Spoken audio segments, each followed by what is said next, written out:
Jantanlah bertanggung jawab, jangan korbankan anak saya, pesan ayah Richard ke Sambo. Ayah Richard Eliezer Sunandang Yunus Lumio meminta Verdi Sambo untuk menjadi terdakwa kasus pembunuhan Brigadir J bersikap jantan.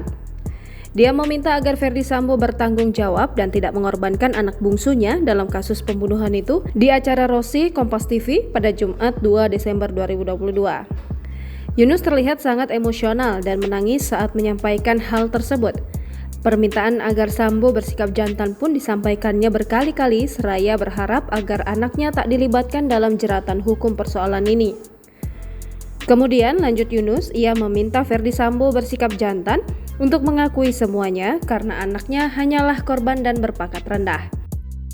Diketahui Richard Eliezer merupakan satu dari 5 pelaku dalam kasus pembunuhan berencana Brigadir J yang terjadi di rumah Dinas Kadif Propam Polri di Duren 3, Jakarta Selatan.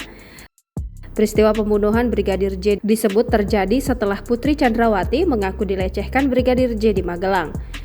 Kemudian Verdi Sambo marah dan merencanakan pembunuhan terhadap Brigadir J yang melibatkan Richard Eliezer, Ricky Rizal, dan Kuat Ma'ruf. Akhirnya, Brigadir J tewas di rumah dinas Sambo di Kompleks Polri Duren 3, Jakarta Selatan pada 8 Juli 2022.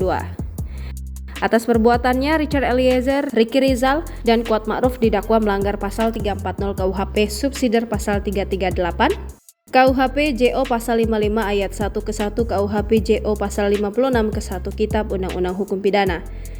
Kelima terdakwa ini terancam pidana maksimal hukuman mati, penjara seumur hidup atau selama-lamanya 20 tahun.